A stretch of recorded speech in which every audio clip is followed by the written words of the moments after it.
Today's modern distilleries are a wonder of industrial engineering, a lattice of pipes and cables and computers that automate every little detail.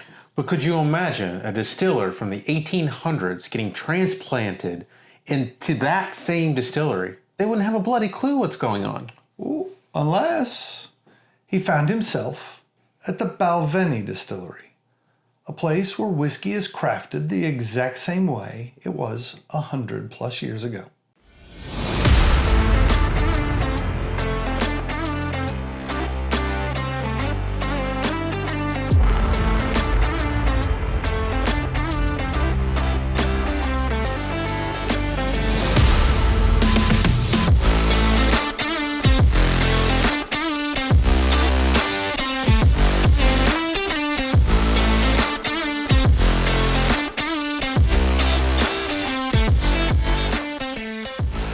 Welcome everyone to this week's episode of The NobleDram. Aaron And Gavin. here to take you on a little bit of a whiskey journey this week. No, not just a journey, an adventure. All right, you can come with us. It's an adventure. All right, so this week we're highlighting the Balvenie distillery. Or is it Balvenie? Or Balvenie? Or We'll get into that later. or just we'll see. Foreshadowing of a save that. discussion to come. All right, so this one is a break from the norm for me because Gavin's actually been on the hallowed grounds of the Balvenie distillery. Gavin has insight that only a select few have, and I'm not one of those select few. VIP right here. So tonight, Gavin's actually taking us on a journey of Balvenie, and I am along for the ride, if you will. He has no idea where we're going, and I'm really gonna enjoy this. I'm not even sure I'm saying it right. Well, we'll dive into that here in just a minute. But before we do that, I think we need a glass in our hand to really dive into the distillery. All right. Literally the only thing I'm supposed to do in tonight's episode is pour whiskey, and he makes me do it right out of the gates. So I'm going to go take a nap for the rest of the time. All right. Bottle number one. Bottle number one. What are we? Numero uno is the Balvenie's Curious Cask. Very curious about this one. As am I. This happens to be the 14-year American bourbon. This is story number 10, is what it says on the label. Ooh. It's a nice Implying round there are a lot of... Sorry, this is taking me longer to open than I expected. Implying that there are a lot of other stories. So,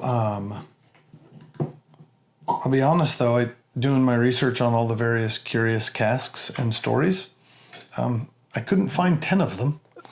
And so we can discuss that as well. For sure. All right, so this clocks in at 14 years of age, an ABV of 47.8. My favorite part of the episode where we put Gavin on the spot for math, that is... I wrote it down. 95.6 proof. Look at you. This is a single cask release. So what makes it curious is the real question. And so this one, on top of aged solely in ex-bourbon barrels, this one is actually distilled the week immediately following their peated run. Oh, well, that's fun. So although this isn't peated, this is run through all of the equipment that had lingering peat still in the system. So each one of these curious casks, like I said, there's a number of releases. Here in the US market, there are 2. On the global portion of the Balvenie website, there are 7 different releases shown.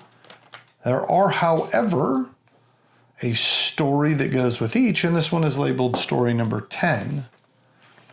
In addition, the stories can be found on their podcast channel, the distillery's podcast channel, I should say, not ours, we've gotten past 10, but not all of them Balvenie. Maybe we'll put it in a link in the description.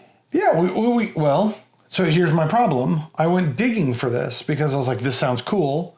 What better way to prepare than instead of reading, I get to listen. So I'm totally on board. And I go digging, and there's only 9 episodes of the podcast, and none of them are specifically about this bottle. So I was still digging into the research. The one task you gave me, I was unsuccessful at.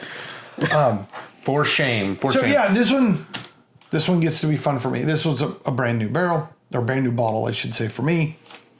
Opened it here tonight with everyone. And so that's what I know. I won't claim to know a whole lot about it. Now, I will say Balvenie is one of those that I think a lot of people are familiar with the distillery. Probably familiar with their 2 primary releases. But really, historically, it was the one. That's correct. Right? And then along came the Caribbean cask, and then like everyone I know loves that one too. So yes, absolutely. So, but I don't want to steal all your thunder. I want you to tell us a little bit about the distillery. Let's talk a little bit about this distillery. So, you mentioned, or we both mentioned a little bit, how to pronounce the name, because I've said it wrong.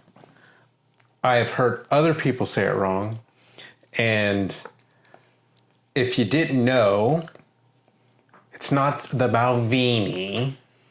It's not the Veni or the Vin. It's the Balvenie. So, Ven is way better sounding than I was afraid you were going to tell me, as I've been mispronouncing it as Balvenie. Well, there's that one. That doesn't sound right. I don't like that. You don't like Vaney. Okay, got it. Got it. All right, episode's over. We're done. We're not going on any further. Nope, we're finished. All right, so how do you know that's how it's pronounced? Because I have, as you said, stepped foot on the hallowed ground of the distillery. I have had the privilege of hearing the same people that make this whiskey possible. So this is a debate, and it's a little bit of a side tangent. Like every time we pronounce something that is Gaelic, it's wrong. Right? It's what I figured out. Even when we tell people, no, this is how to do it, somebody tells us, that's not right.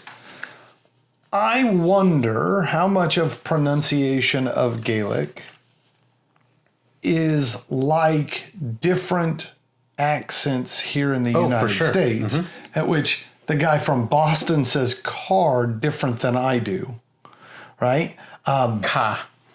Yeah, whether you're Southern Louisianan Cajun, or you are Californian, or New Yorkan, or the classic Midwest drawl, the heavy Southern bell kind of act. Like we got a lot of different ways to say the same words. So part of me has always wondered, are we arguing semantics? And it just happens to be, this is the area in which I live, and that's how everybody here pronounces it, but you go to a different town and it's not the same. Well, what I will say is what was unique about living in Scotland, I didn't think about the fact that people that live in the city in Scotland that are Scottish, they sound different than the people that live out in the country in Scotland. Just like in America, just like where I grew up in a small farm town, we sound different than, say, a big city does. Once you say that, it's like, yeah, obviously. Yeah. But it's one of those, like, you haven't really put that into words, so it doesn't quite click until you say, like, well, yeah, now that I say it, it sounds dumb that I ever thought of it any other way than that. Yeah, it shocked me to hang out with some of the folks that my wife worked with, and it's like, oh, where are you from? And they're like, I'm from this area of Scotland. And it's like, oh, that's more in the country, in the wild versus in the city. In the wild. I mean, I grew up in the wild. Well, so I can say that. I think the other part tends to be is that you go visit a place, and whoever it is that tells you about something, like that's you just assume that that's accurate because they're from there, right? And then you drive around Texas and ask people about Texas stuff, and you realize like half of us disagree on the Texas stuff. So just having been from there is in no way indication is that That's fair. a level of accuracy. That's fair. That's fair. So we are legends in our own mind. if you're at home thinking these guys are idiots, that's not how you pronounce this. Maybe we're idiots. Maybe that is how you pronounce it. I'm not making a claim either direction. All right. Well, let's get back to a little bit more of the distillery. First and foremost, I don't want this to be a huge history lesson about the distillery. I think there's tons of information out there about the distillery and the history. I want to dig into a couple finer points as we move along, but I did want to say a few facts, kind of a little bit about the distillery. One, it was founded in 1892 by William Grant. So William Grant and Sons still are owners. Fifth generation? Did I see something like that? I'm not sure Fifth or exactly what sixth? generation it is at this point. But Yeah, so really it should now be called William Grant and Sons and Sons and Sons and Sons and Sons, and probably a couple daughters in there along the way too, Probably. if we're mapping out the story. Yeah. But you know, it is located in Dufftown, Scotland, not Great name. not Dufftown, as one would look at the name and see. Dufftown. all right. Beautiful, beautiful area. It's what you could say sister distillery, or one of them is the Glenfiddich, which is just down the road, and the Canimby, correct? Yeah, I got the impression looking at the map when you say just down the road,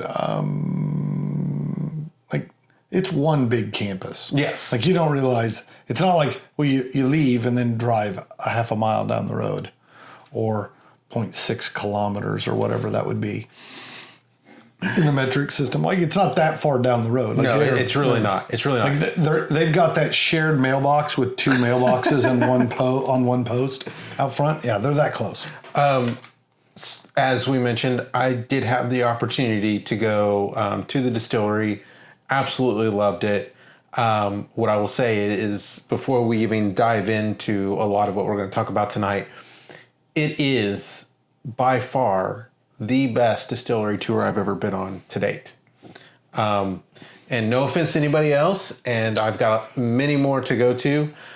This distillery tour to date was probably the least commercialized touristy distillery tour that I've been on. We started out in a little cottage, pretty much on site on campus, where you walk in and it's like sofas, leather sofas, and a really cool coffee table.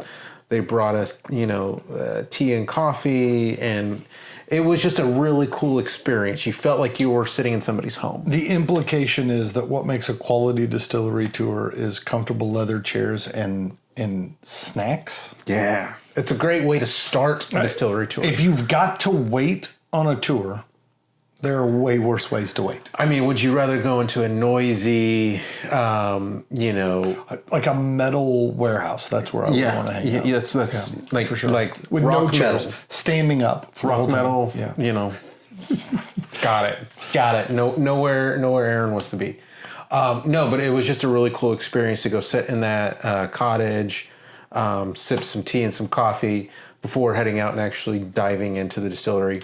And then it's a limited number of people that go on each tour, which makes it even better because you feel like it's like a one-on-one type of experience. So what I would say is, above anything else, if you have an opportunity in Scotland, go to the Balvenie distillery and try to hit the tour. But you have to sign up before you go. So we reserved tickets, I don't know, months before we went. Let's just say that this is probably a good bit of advice. You probably shouldn't just start showing up at distilleries and be like, I hope we get in today.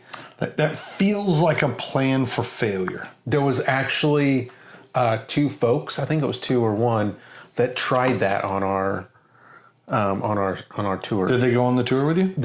We made room for them. Oh, for God's sakes. You can't be doing that. But we had to snuggle up a little bit because what they do is they, part of the tour is you pack into like a Land Rover, a modified Land Rover, and then they drive you around to different parts of the for distillery. a horse-drawn carriage. Well, I'll be honest. Maybe the It was car. a vintage 1892 Land Rover. Yeah. Yeah, I get you. The bits of tidbits, if that even makes sense, information that I have firsthand, was able to be on the tour, got to meet some fine folks over there. Shout out to Charlie, who I believe is the global brand ambassador currently for the distillery. He's who actually gave us our tour when we were there. Nice. So yeah. Way to go, Charlie. Way to go, Charlie. So Charlie, give me a call. I'd love to chat. One of the things... I think I left a jacket there, Charlie, if you've still got it. It had the Balvenie on it. You got a box of miscellaneous swag you're trying to get rid of. Hats, jackets, shirts, bottles of whiskey. Just let me know. Speaking of swag, is this a at the distillery purchase, or is this a subsequent online purchase? It was subsequent. Okay. Online That's purpose. fair. It is a dapper looking shirt though. I mean, it's no NobleDram, but I mean I get it. Maybe we just need to get NobleDram just really big. We are only about 120 years behind. We'll get there. One day. So one of the main things that I wanted to talk about tonight is tradition and craftsmanship, because the Balvenie is famous for their craftsmanship and the way that they approach the whiskey making process. Yeah, I mean, we hinted at it earlier, right? This idea that they have, to some extent, pushed back from modernization, so to speak, and tried to continue to craft in an old way, if that's a fair way to put it. Or traditional way. Yeah, for them, it's certainly a tradition now, right? Like you do it for 100 plus years, and that feels very tradition-y. Mm-hmm. So I do something about 3 or 4 times. It feels like now it's a tradition. We have to. It's a family tradition.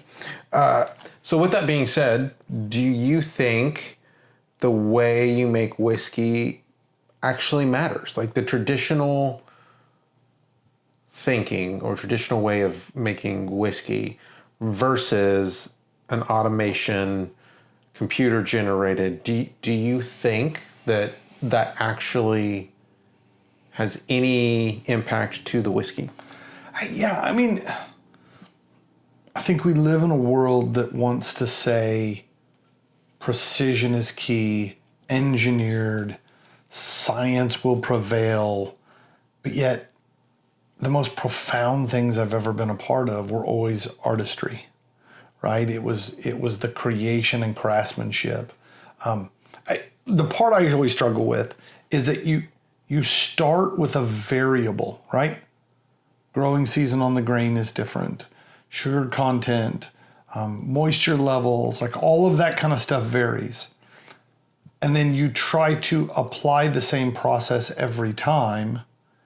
You'll ultimately always get slightly varied results, right? Change in input, change in output. So I think there needs to be a bit of artistry to what they do. Mm-hmm. Now, does that mean you can't use science to guide the art? Like, I'm okay. I'm an engineer, right? Like, of course, I like the engineering side. I think what has always wowed me is, because I'm not an artist in the traditional sense, the ability to create art has always been admired in my heart, because it's not something that I like. Give me an equation that balances and I love it, right? When I sit down to do work, I do a very good job of making everything line up and be repeatable, and we can do it again tomorrow and it come out the exact same. And you say, let's do something random. Like I really struggle with this. We were years ago, we were hanging some pictures on the wall, and when we said, well, yeah, we kind of want it to look random, like just kind of a hodgepodge of stuff thrown up. And so I went through and I'm measuring to make sure that they're not the same as anything else. And I get back and realize it's almost a mirror image where I've created symmetry because the amount off on one side I made off on the other side. It's a fine line. My inherent being falls towards that strict order and not into the chaos of art. And so for that, I admire that. So I like the fact that whiskey is made the way it was. That's what makes us such a good duo. Why? Because you like order and because I'm a bit of an artist. I'm a bit of an artist in one sense, and you're the more engineer, analytical kind of guy. And listen, I appreciate the beauty of both, right? Some of my favorite art pieces are like optical illusions, where the science of what you're doing creates the art, right? And so I'm not saying those are completely, utterly independent, but the fact that somebody can spend time learning a craft, not necessarily focusing on the theory of why it should, but focusing on the how and why it does. Maybe it'd be a better way to put that.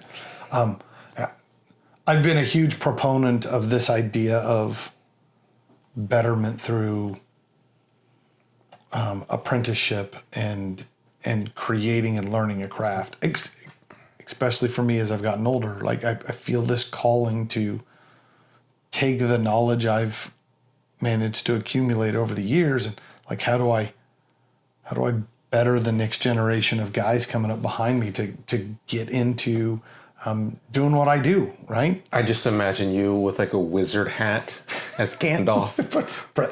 This is Professor Aaron talking. I need the tweed jacket with the leather patches. Yes, you do. We're going to get you a tweed jacket. Oh my God, could you imagine how hot that would be in Houston, Texas? Yes. Because I've got a few, so I totally understand. There is no chance I fit into a tweed jacket of yours. So a couple things that you mentioned that I want to touch on. You mentioned craft and apprenticeship. I can't even say it. Hey, man, you're an artist. You're not an English major. I get it. A couple of things, not just a couple, 5 things that the Balvenie really have made famous for themselves is the 5 rare crafts. Yeah, it's kind of the pillar by which their business model or production model is based, right? Yes. Which is growing their own barley. Mm-hmm. It's floor malting. So go back and check the malting episode, the malt episode that we did for Scotch for Starters. If you don't know what malt is, we talk a bit about that. For shame, you should have already watched that. It was weeks ago. But if you missed it, go get it after the episode. Cooperage, which we'll touch on that. Coppersmith, and a malt master. I believe today the only distillery in Scotland that has all 5 of the rare crafts is the Balvenie. At least it was. I don't know if it still is. They do that themselves. Right. Ultimately, all distilleries have to have all of these things. The question is, do you outsource it to somebody else or do you have a craftsman on staff internally that handles it? Yes. And the truth of the matter was, back in the day, I sound old when I say that, but back in the day, if you wanted to run a distillery, you needed to have all of these, right? This was before you could just call up a local malting company and have them send you malted grains. Like you had to malt it yourself. And part of what you needed to do is you needed to have a cooper on staff that could assemble and fix your barrels over their life. All of these tasks were essential to creating the bottle, right? Or sorry, at least creating the whiskey that's in the bottle. Well, now you just brought in a whole nother craft. Yep. Glass blowing. Yep. I'm gonna go add a 6th craft to Balvenie, and then all the bottles will look like garbage as I try to learn how to boil glass. But give it a shot. That is actually a craft that I'm really big on watching some glass blowing on YouTube. There's a couple channels I follow. That's so intriguing. Again, it's one of those. It's an art, right? It's an art. It's the term here is craft, right? Which I think kind of goes hand in hand. Maybe the question is, how do you differentiate an art from a craft? In my head, it feels like art's something to just be enjoyed, like visually, aesthetically. But a craft is something that is useful and beautiful. Yeah, I would kind of That's agree with the Aaron definition, not Merriam or Webster. That's the Aaron definition. So as we're talking through those, the question I have is, does modern technology provide or produce whiskey just as well outside of the 5 crafts? Can automation, can outsourcing, all of the just push a button, no hating over here, right? I'm an equal opportunity whiskey lover. Yeah, as a guy who owns a pellet grill, I get that dynamic, yeah. right? So the question is, at what point have you removed the soul to the product, right? I would absolutely argue if you only do copper work once every so often to maintain your still, you could actually get a greater level of knowledge and artistry by being a place that does copper work all the time, right, to get better. So you could make an argument there would be some aspects of production that actually get better with outsourcing because you have condensed the expertise, right, as opposed to being distributed. Ultimately, though, what I think some of that does is if one guy makes everybody still, and he has worked towards making what he deems to be the perfect still, ultimately a lot of different brands start to taste alike because they all have the same kind of still. Right. If one company malts all the barley, everybody's starting with the same blend of malted barley, right? That some of the beauty of some of the soul of one bottle to the next is that they aren't the same. There is differences. So can science usurp that? I think the answer is yeah. That's part of the world we live in, is that some of the soul is inherently lost in the name of efficiency or cost reduction or volume production, right? Can be another one. That you say, well, if everybody had to handcraft every single bottle, I don't know as if I could afford nearly as much Scotch as I get to have now, right? So part of the benefit of the engineering and the science behind it is far more readily available. If every one of these needed to be loaded on a clipper ship and I had to wait months for the barrel to get over, it'd be a whole different game, right? So that being said, I would absolutely say there are aspects to this that I think science actually helps. But I'll say the more science helps, the more I cling to those little subtle differences that the artistry and craftsmanship create.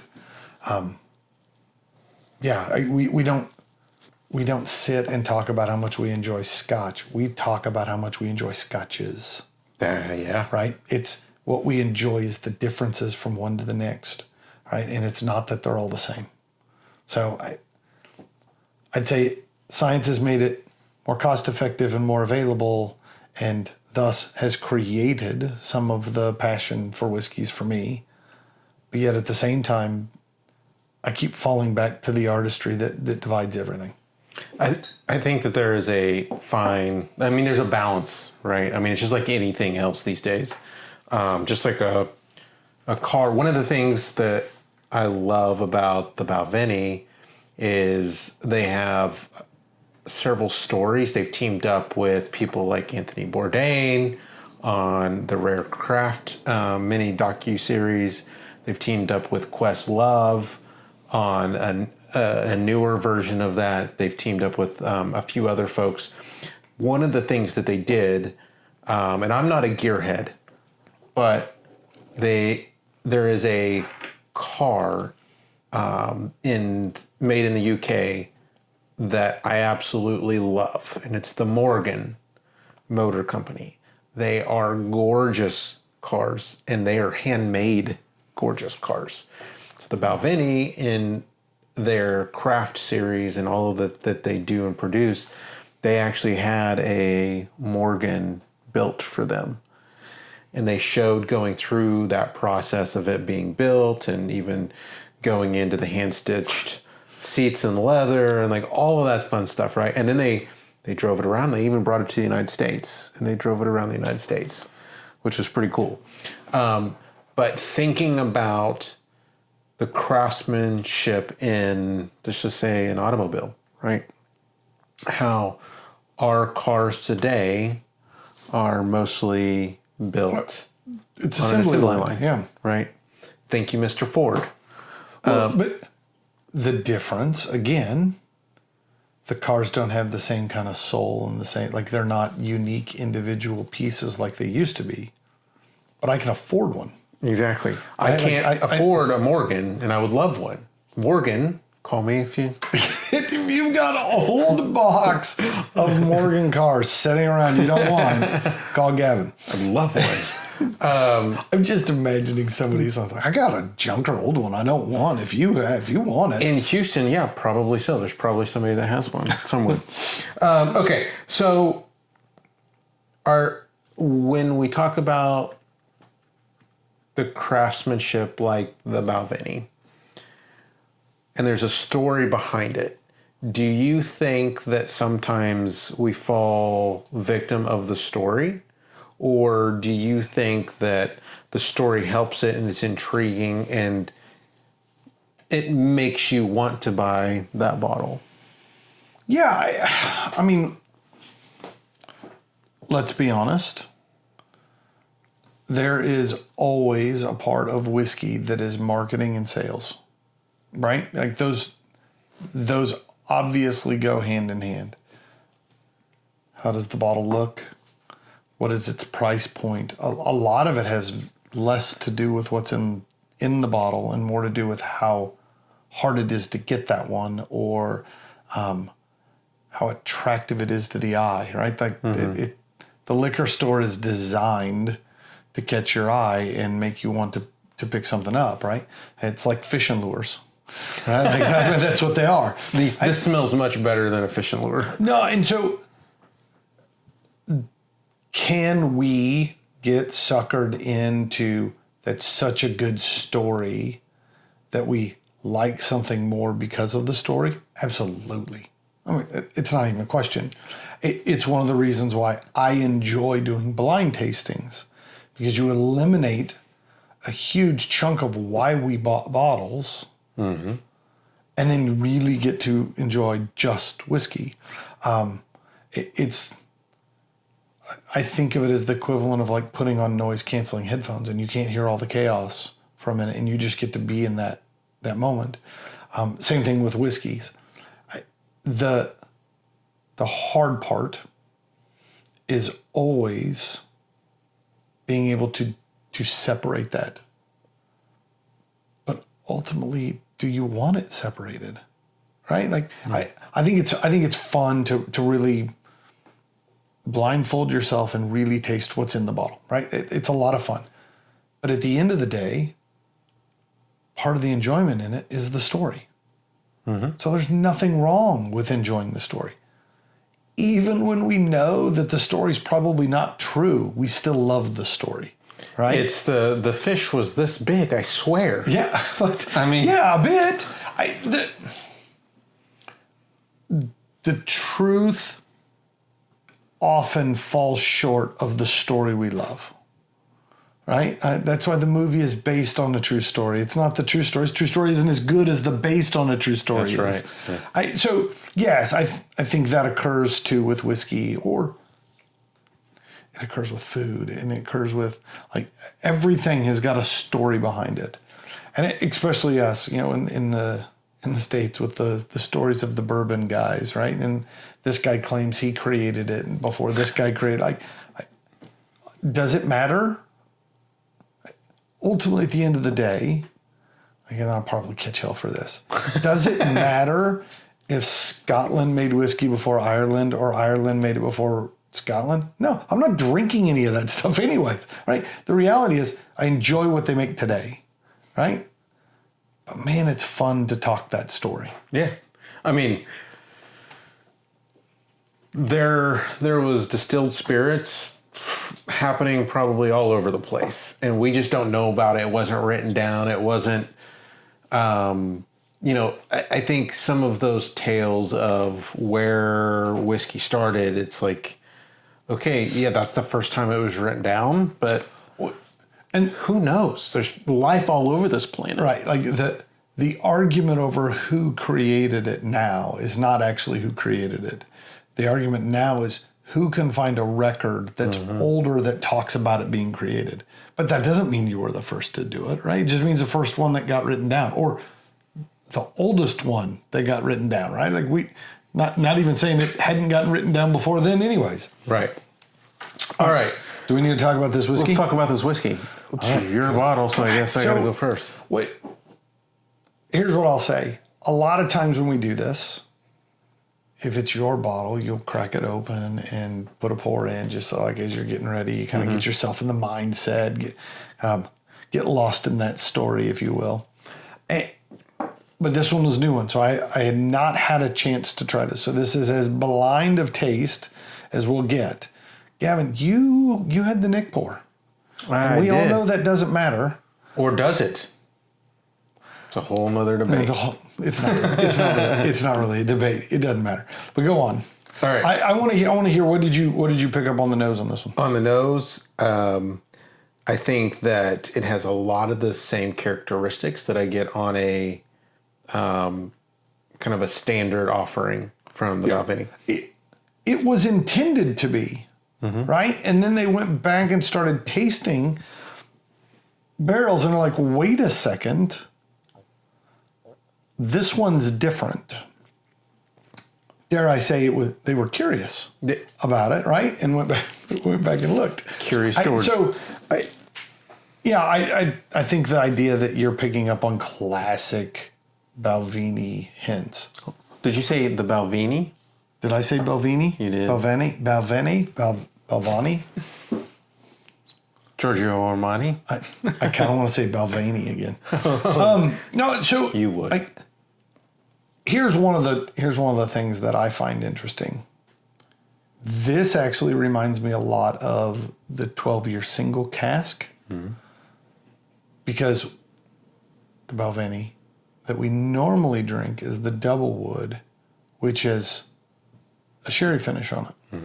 And this doesn't have any of that sherry. This has got much more of the light bourbon, honey kind of notes that show up on it. So it reminds me a bit of the single cask, which is also traditional American oak, which we know that means bourbon. Maybe not first fill, but bourbon, right? Right. Sweet, honey. I think there's some vanilla notes to it on the nose. I think there's a bit of an orangey citrus that I got on it. And I wrote sweet down again. I think on the nose, it was just really sweet to me. So when I first put my nose in there, I got earthiness. There's just a hint of peat on the nose. And then I wrote down leather. Not heavily leathered, but very light leather note. And then I too had honey and sweetness and like that kind of stuff.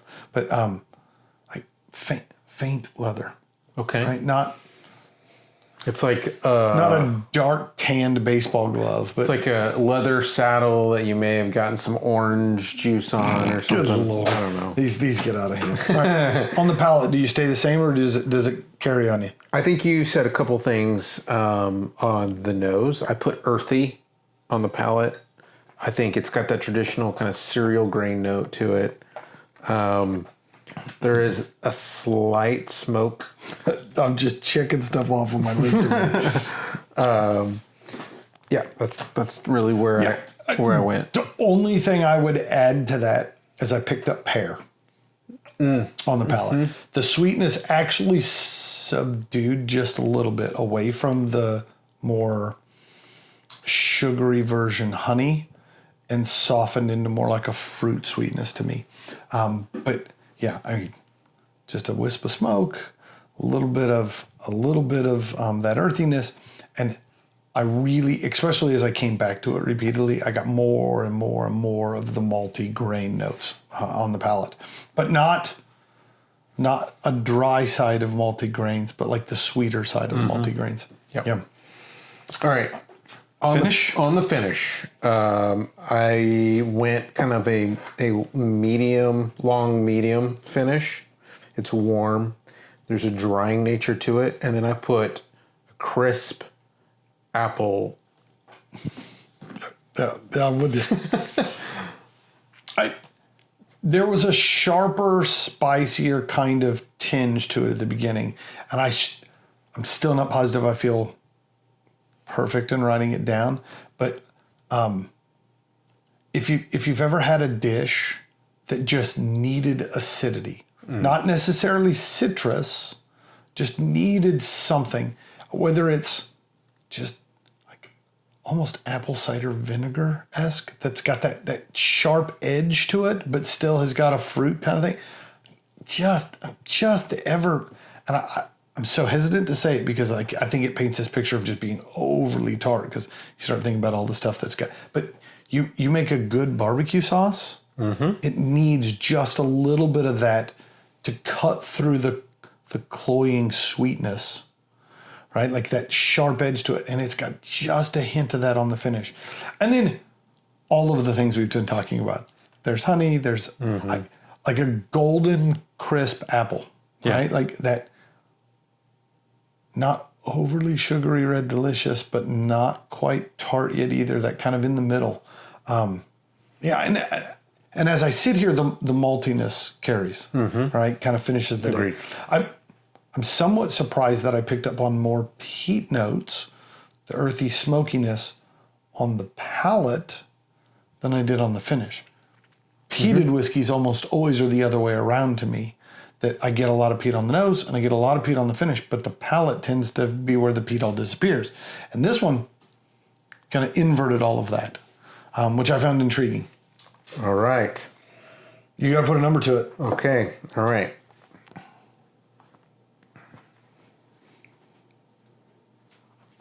Hands are up. All right. Give it to us. 89.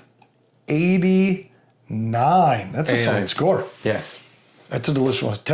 Tell us why so high. So, we maybe should have level set a little bit. So the Balvenie is one of those scotches that you can't recognize in a blind tasting. We've figured that out already. I know where you're going with this. You're going to talk about how it's one of your favorite. It is. Come to find out, he has no idea what it tastes like. If you remember in that episode, I said I was wanting to go somewhere different. So I went a little different than what I normally go to. So the Balvenie Doublewood 12-year is like my house scotch. It's what I have all the time. Half the time I pour it in a decanter just because I drink it so much. It is one of my all-time favorites. So I can't recommend it enough. I've never had a bad expression from the Balvenie. So high 89 for me. I want it on my shelf. I think it's something that it's a shame you can't get it anymore. Well, for me, I can. No, so what I will say is bottles appear to still be available. I'm not sure how you get. I'm assuming this was multiple single barrels. There certainly appears to be way more, unless this was one hell of a barrel. This appears to be more than just one single barrel, but they are single barrels.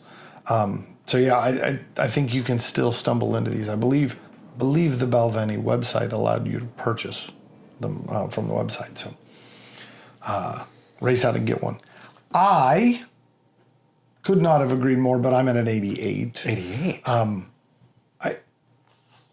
This has so much of what is wonderful about Speyside, bourbon aged, light, florally, fruity, honey, like all of that stuff. But it's got just that little hint of the peat in there that I really, really enjoy. So I think it was that little bit of twist that moved it from the mid 80s to the upper 80s to me. So yeah, excellent bottle. I do not regret purchasing this one. Well, I am extremely happy that you bought this, because then I get to now enjoy it now that it is really truly opened. I've been waiting for this one to be open, so Yeah. super stoked. An absolute treat for everyone around. So yes, Balvenie's Curious Cask 14-year American bourbon barrel aged single barrel. Gavin gives it an 89. I give it the 88. And now it is time to head off to bottle number 2. In the meantime,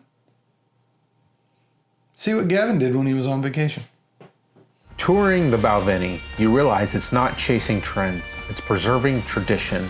For more than 130 years, generations of craftsmen have kept traditional whiskey making alive. Walking the distillery, you don't just see history, you feel it. That's the soul of the Balvenie. Certainly hope you enjoyed a little glimpse of the behind the scenes Gavin trip to Balvenie. Little vacay, as you will. Yeah. Who doesn't love a vacation picture? I'm just glad you didn't have on a slideshow and you're just sitting there talking. I thought you were going to say a Speedo. You never know what happens on vacation. I didn't notice a pool in any of the pictures, I'll be honest. No pool, just taking the tour in a Speedo. All right, we both thoroughly enjoyed this one, and I'll be honest, I have really high hopes for bottle number dos. But it's, more importantly, it's my favorite part of every episode. Again. What's that? My favorite part of the episode is when you start pouring whiskey for me to drink. You know what? I can do that. And this one's a fun one because I've not had this release. I've had other releases of this, other editions, other years of this release, but not this one specifically. So I'm excited. Well, this one actually hails from the distillery because I bought it when I was there. Oh. So this one is... This is real Scottish juice. Yeah, this is none of that going over on a boat or on a plane except for in my luggage. This is the Balvenie 14-year week of peat. So I hope you cleared your palate from the first delicious bottle. I was confused because I thought you said Wick of Pedia, and so I've been spending all this time looking up Balvenie on Wikipedia. Oh. And this is Week of Peat, not Wick of Pedia. Yes. I totally misunderstood. So we had a bad connection on the phone, evidently. Bad connection here, and This is like a 700. This is a little one. Oh, story number 2. Story number 2. Yes. I apologize if I'm stealing a little bit of your thunder. Can't believe that. Man. Cannot believe you. Get used to it. Man, That's how I roll. I am used to it, guarantee it. So, 14-year ex-bourbon casks. We're clocking in at 48.3 ABV. And I'm not going to make you do the math. You say 48.3? Yes. 96.6, baby. 96.6. That is a radio station. No, radio stations are odd decimal points. Okay. Well. But 96.6 is a reasonable body temperature. Is it? It feels cold. It's a little cold. It feels cold. Put on a sweater. Perhaps a tweed jacket would be in order if you're at 96.6. With elbow pads? Well, yeah, you don't want to wear it through the elbows. So this release is obviously the Week of Peat. The story behind it is the distillery manager back in like 2001, 2002, I believe saw a gap in the production schedule. So ordered a peated batch of malted barley. So they're not peating it themselves. Not this, well. So curious. Maybe. Is this fully peated or I believe so. Partially peated? I believe it's fully peated. It is, they actually built a temporary burner next to the kiln so that they could actually run this through. So that would imply that they're peating and malting some of they're doing it themselves there. So okay, this still falls into their crafts. Yes. Your 5 pillars of craftsmanship. Yes. So still today, it remains the only week of the year where they produce a heavily peated liquid. So this comes in, some internet research, anywhere between 40 and 50 ppms. So if you don't know what ppm is, go back and watch the Peat episode for Scotch for Starters. I'm not going to shame anybody if you haven't seen it yet. Go check it out after this episode. Find out what ppm stands for. That's what I'm here for. Seriously, I can't believe you haven't watched that yet. Or get out there. Or he'll shame you. Check out one of our umpteen social media posts. We talk about this all the time. Yes, for sure. And if we missed you on the ppms, apologize. We will get back with you. Parts per million. Parts per million. Peats per million. Peat's like how many million peats do they have? A lot. There's probably millions of peats out there, or used to be. You said 40 to 50 when it's all said and done. 40 to 50. Yes. Okay. Yeah. There's a range. It's very much an industry reasonable range of peat. That's correct. This has become kind of a permanent fixture in the lineup, but again, only produced once a week. Ain't not once a week. One week a year. Week a year. I think that's why they call it Peat Week. Peat Week. If they called it weeks of peat, then it would imply that there would be more than one. I don't know. Maybe they do plurals different in Gaelic. Maybe, I don't know. So as we're talking about this bottle, the Week of Peat, I want to touch on innovation a little bit. So first half of the show, we talked about tradition and craftsmanship and how those marry with anything modern day. I kind of want to touch on a distillery that hones in its skills on the craft and their tradition. How do you innovate at that point? Because in most industries, if you don't have any kind of innovation, you're kind of left in the dust and you're falling behind your competitors. And I think there's a lack of ingenuity in it. So my question is... We certainly live in a world of change. Yeah. Where that change for change's sake seems to be more the plan of the day. And it sometimes holding true to tradition kind of bucks that idea of innovation and change for the better. That's right. Change isn't always for the better. As I've gotten older, change isn't always for the better. But it's just the world we live in. But I'm going to turn this around. You started posing a question for me, and I want the question to be for you. Uh-huh. I think where you were going with this is, how does a distillery that is so rooted in tradition still stay relevant, if you will, in a world that is so completely embraced change? That is essentially getting down That's where I thought you were going, and if not, that's where I want you to go with this answer anyways. So Balvenie, who said, we want to make whiskey the way it had always been made, and really leaned into tradition, but yet Balvenie has shown to be still innovative. Mm-hmm. Your thoughts on playing that razor's edge? Yeah, so going back to, say, the Balvenie 12-year double wood, the reason why it's a double wood is because Mr.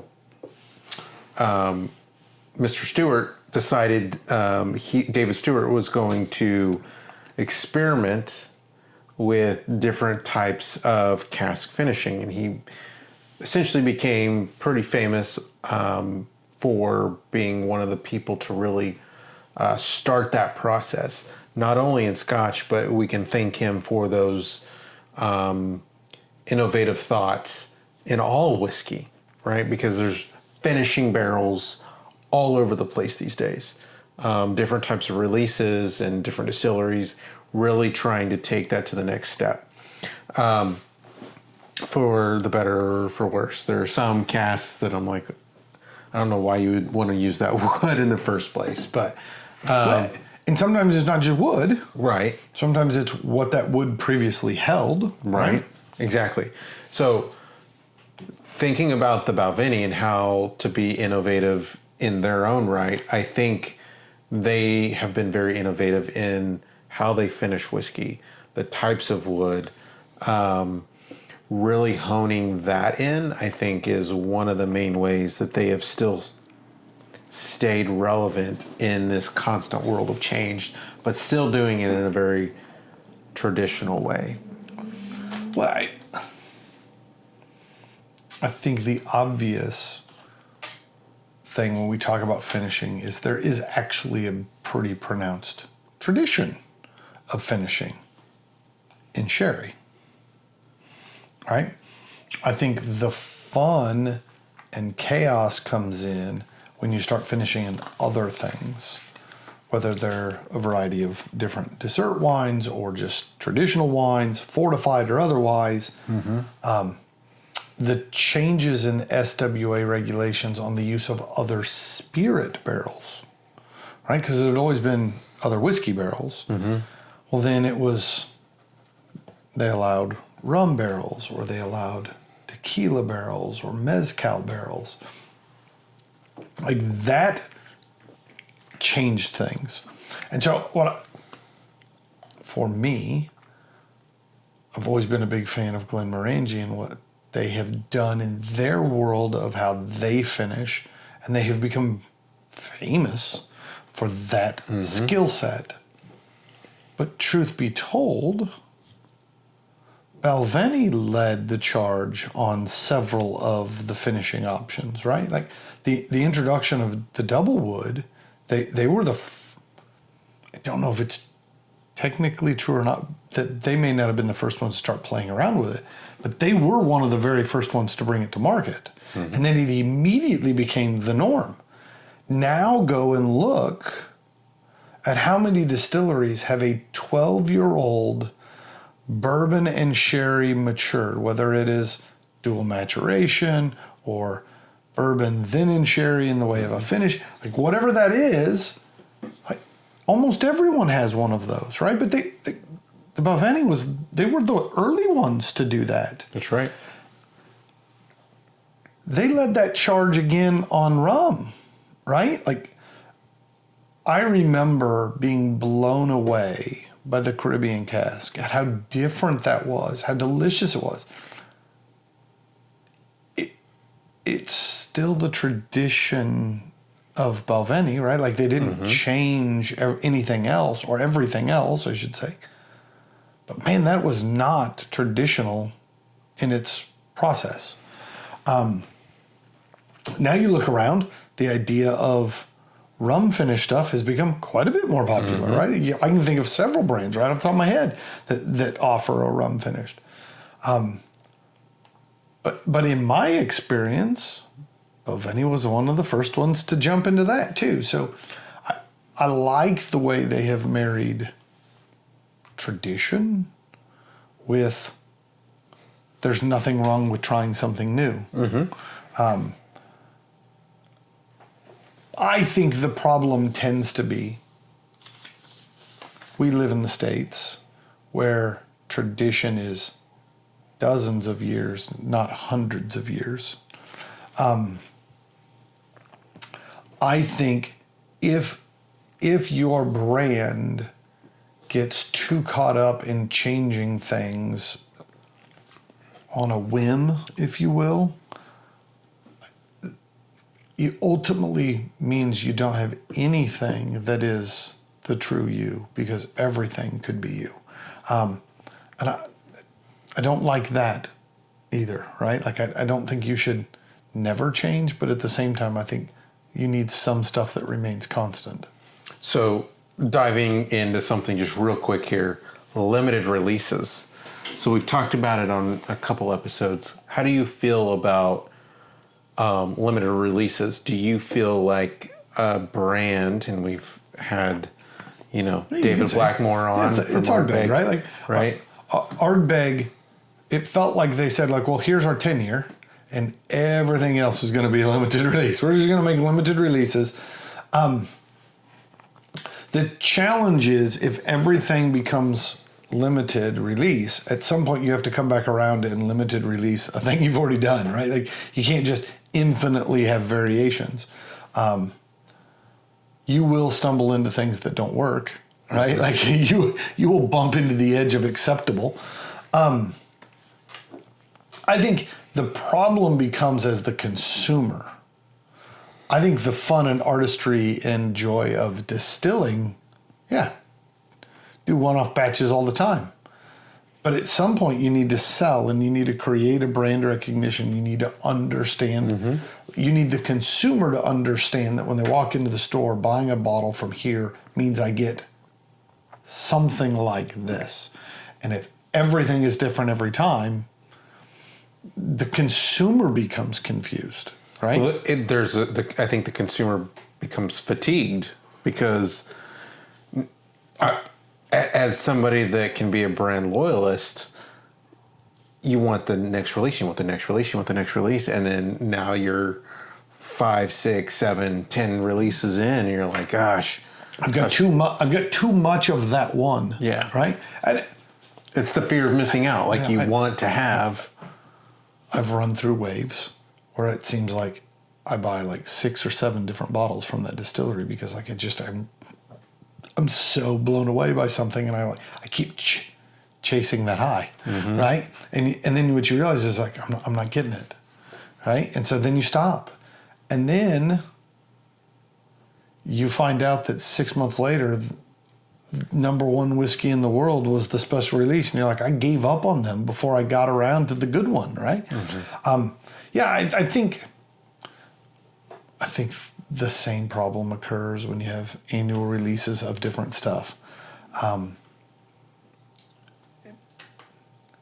I think you need to have something about your releases that ultimately go back to the core of who you are, right? That soul of the distillery. What is it that they do? What is it that ultimately pulls me back in?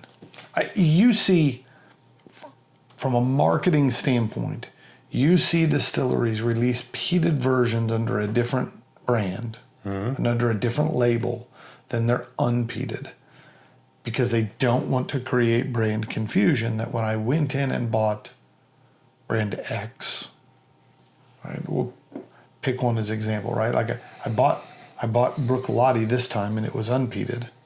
And the next time I went and I bought Bruichladdich, it was peated, and then that's not what I was expecting. It was so totally different. So they don't bottle them that way. Peated releases are Port Charlotte, and unpeated are Bruichladdich, right? And that gives you a level of expectation that when I buy the bottle, I've got an idea of, we're all playing in the sandbox, but which corner of the sandbox are they in, right? And so it's a bit of a dangerous curve, right? Balvenie went through and said, like, we're going to put Week of Peat great big on the front, so you know when you pick up that bottle, that's what this is. So that way then you didn't accidentally stumble into something that you didn't mean to that might otherwise put you off to other products that they release.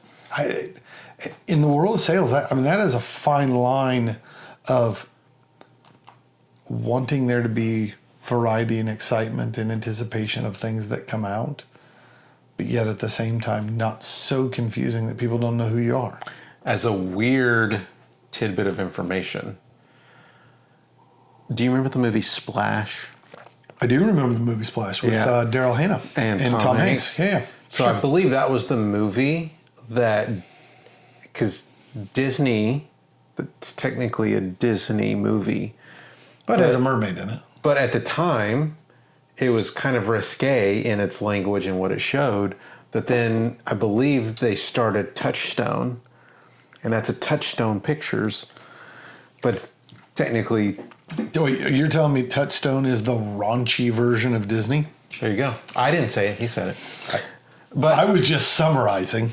So, in a funny way about it and thinking about it, I mean, it's a brand that wants to do something different, but doesn't want the crowd that they already have to be marginalized by something that they're going to create. Yeah. In a way. And listen, part of what we do is design things for a living, and I don't want every one of my designs to be the same. Like I want each one to have something special and something unique to it, right? But ultimately what happens is people call and be like, I like what you did on that one. Yeah. I want you to do like that again.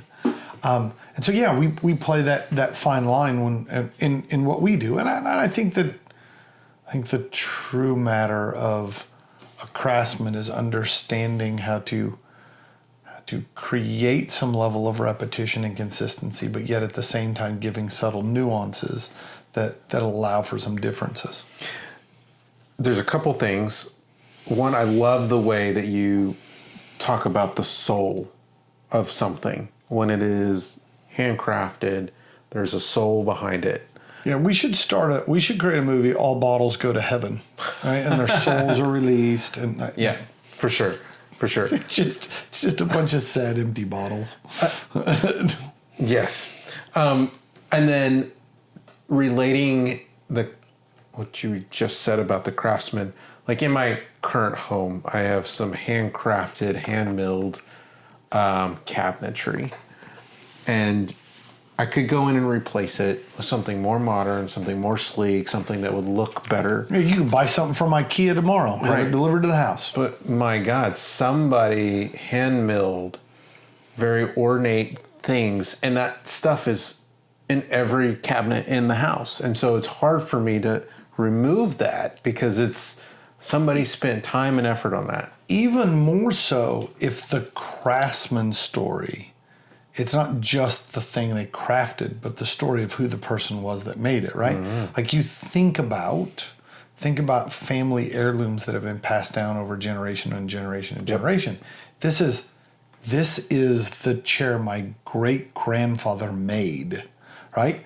Is a much better story than I bought this at the furniture store, but it's solid wood. Right, it's a real nice one. Maybe my kids might want it someday. Like they have no emotional connection to it in that regards. So yeah, it's one of those that we were talking about the story and does the story matter? Yeah, the story matters, right? The story is what helps create that soul to that thing. This bottle being one you bought at the distillery makes the bottle better. Yep. Right? It may not matter to anyone else, but it makes it better to you. And this may get to share it with. This may come as a shock. The people who are sitting at home watching this, I hope you enjoy these. But if you don't, it doesn't diminish my enjoyment of the whiskey, right? I think that's the thing that has really saddened me is the whiskey boom occurred.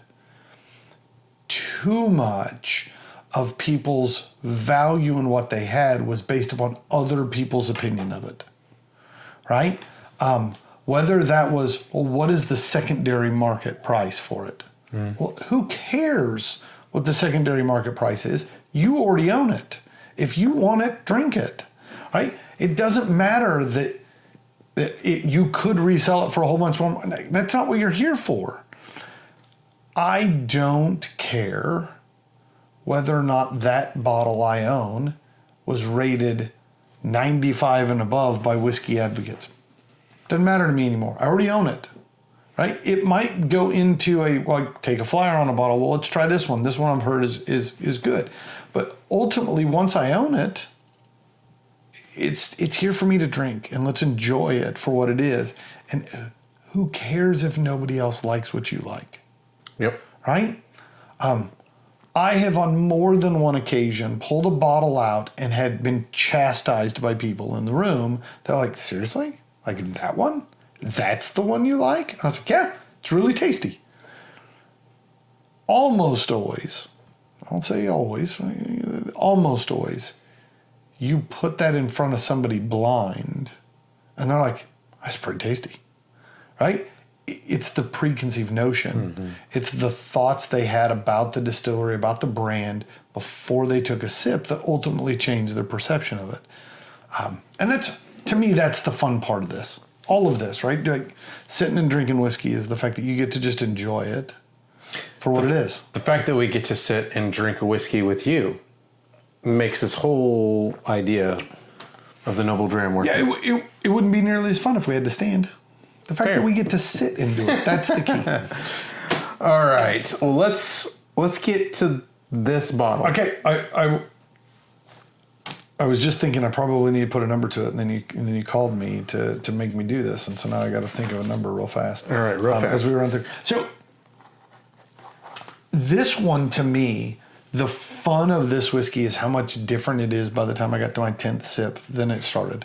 Like, it really has changed in the glass. At first, on the nose, I got a chemical kind of sharpness to it. Reminded me a bit of like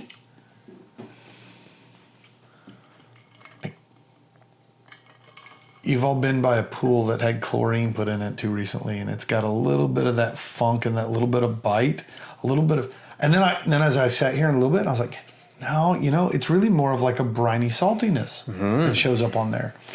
And then as it's gone, I get much more grassy notes to it now, right? Like it has gone through distinct waves on the nose that I've really enjoyed. So yeah, part of when you pull an old bottle out, one that whether it's fresh cracked or one that's sat around for a bit, like you gotta let that air out just a little bit. There are compounds that will be disproportionate for just a brief moment. I did not say I disliked any of them, right? They're all distinctly different. But yeah, this has got peat on the nose, for sure. Not as dark, earthy of peat, more light, grassy peat. I get that grassy notes. I get a little bit of hint of that briny. Not knowing where the peat was harvested from, but in my head, there's a coastal breeze blowing in that's bringing salt spray into the marsh and into the bog, and that's picked up in this. Maybe I'm waxing poetic and don't know, right? I have no idea. I think it's actually Speyside barley. No, not barley. The peat itself. Oh, the peat. I don't know. I don't know where the peat is from. I don't know. It may be Speyside peat. I'm not sure. If I can figure it out, I'll put a little text thing down here. If not, I couldn't find it. It's the fact checked.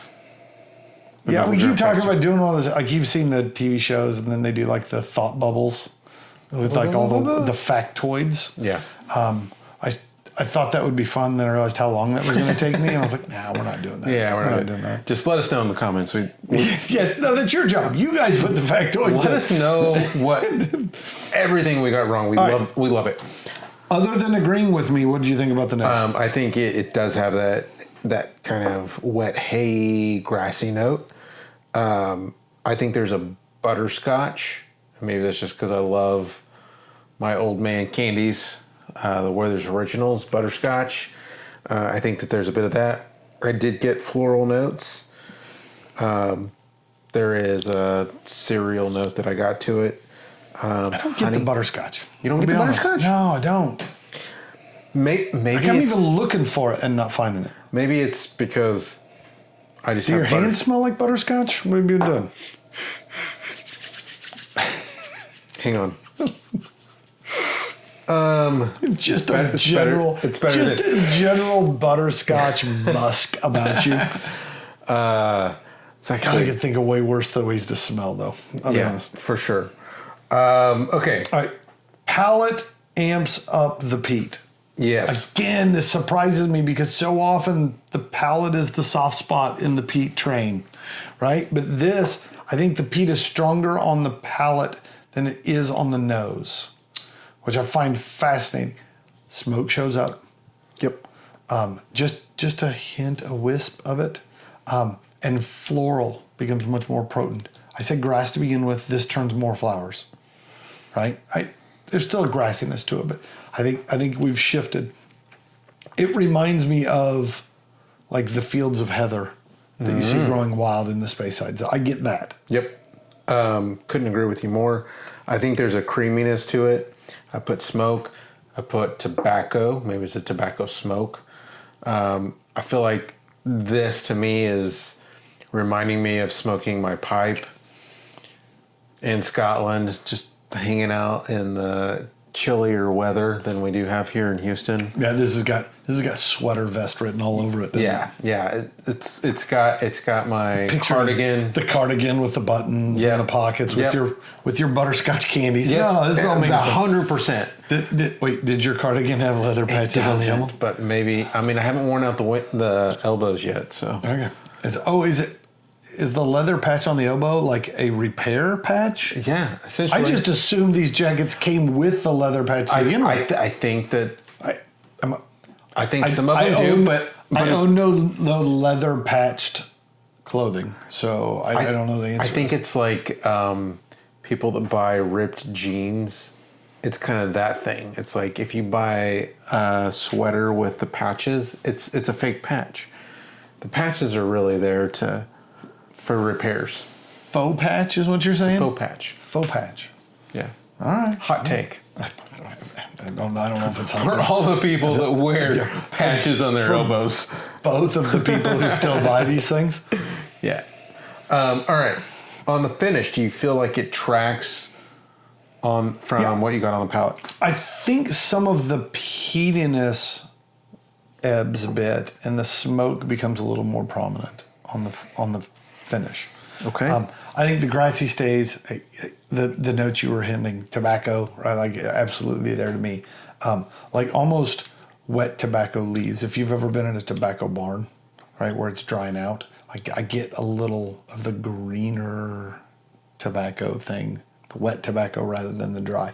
But yeah, it's again surprising me how it is unlike traditional peated whiskeys where the peat shows up so prominent. I get more peat on the palate, and I get more of the smoke on the finish, and I get more of that medicinal brininess on the nose. Like it's segmented out as opposed to being in all three as much as I traditionally think of peated whiskeys to be. For me, I had originally put like a medium finish, but I just marked it out and put long. I think that there's a wave that happens with this.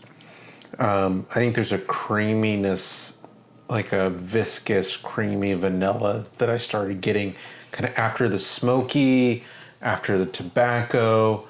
You just kind of let that roll through the mid palate and back palate, and then I got like a really creamy vanilla.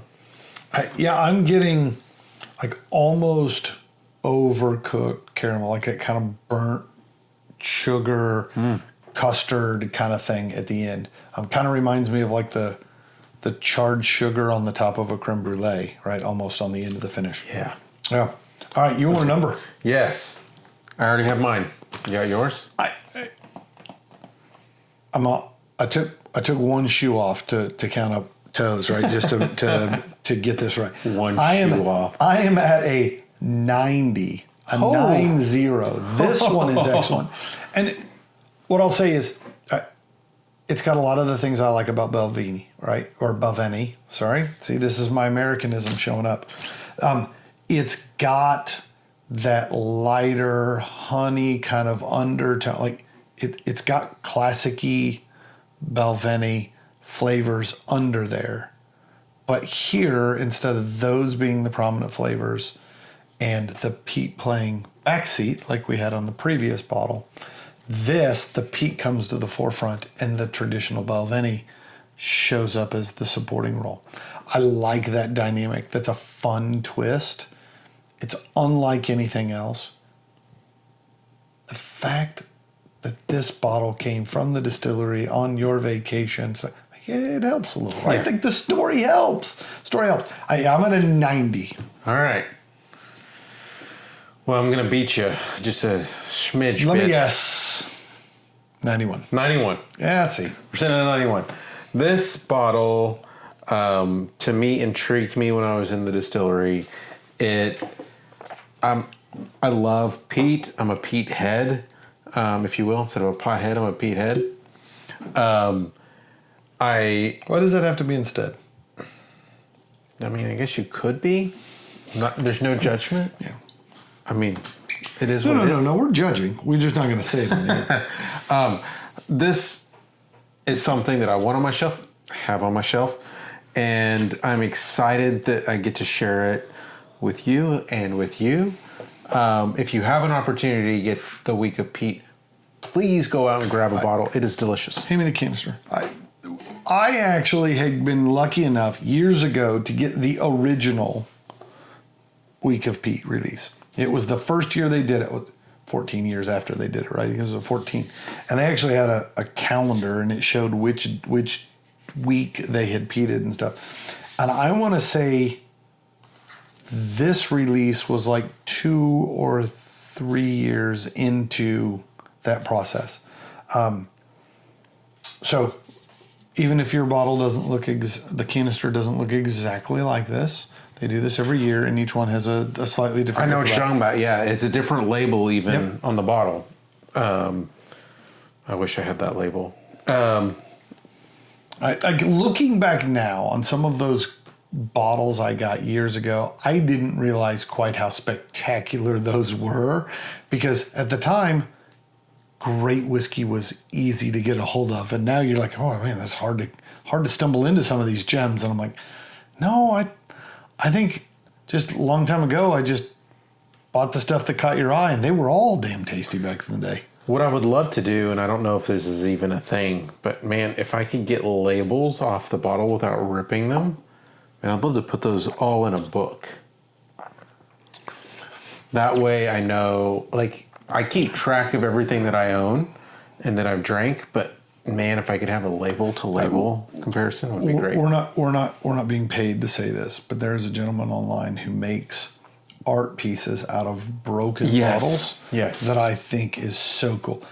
I don't have enough wall space in my home for all the bottles I want to. Like, this was a special bottle. I want you to do a broken glass art piece out of this bottle. He keeps the labels. I don't know how he does it. I just seen pictures and videos of his work, and it's excellent. We will figure out who you are and put him in. Actually, one of the things that I'm hoping to do, and I didn't bring it tonight. Maybe if we have, here's my challenge. If we can get Charlie, the global brand ambassador for the Balvenie, on the show, I'll bring the bottle that I hand thiefed from the Balvenie with him there, and he signed the label. Oh, so you held out and bring the good stuff tonight? I held out for this challenge. So Charlie, let's get you on the episode. But I would love to think that Charlie watches our show. I don't know if that's true, but I would love to think so. But I'm hoping somewhere out there somebody does who knows how to get a hold of Charlie. Yes. That's my hopes. So to bring that, to marry that with the fellow who does the broken bottle label art, that bottle is the bottle that I want done in that art form. Like, I want that bottle that I signed, that Charlie signed, all of that. I'll make some phone calls. So let us know. Anyways, all right. So goodness, lots of things that we didn't talk about on the history. Hold on, we need to recap before we move on, because I want to make sure we do this properly. All right. 90 for me, 91 for Gavin. Balvenie's The Week of Peat. Yes. Absolutely get you one. 14-year-old bottle of deliciousness. Story number 2. The dose. So, as a distillery highlight, we did not go into a ton of history, but we had a ton of conversation that I absolutely loved. Yeah, I had a good time tonight. Appreciate everybody joining us. Make sure you like, subscribe, comment. Let us know the things that we got completely wrong. Let us know the things that you absolutely loved. We're looking at you, Andrew.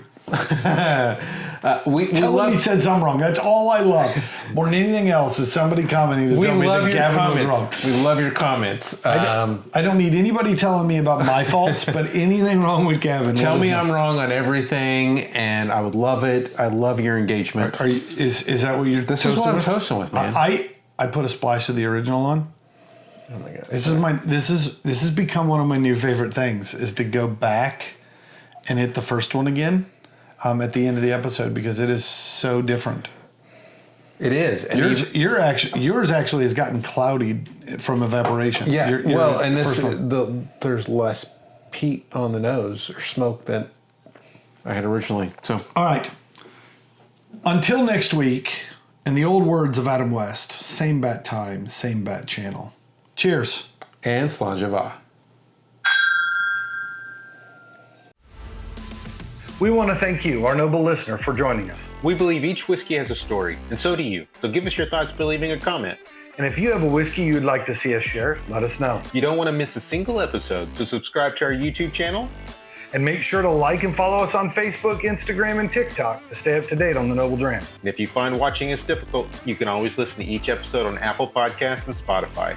As always, be noble And enjoy your dram responsibly.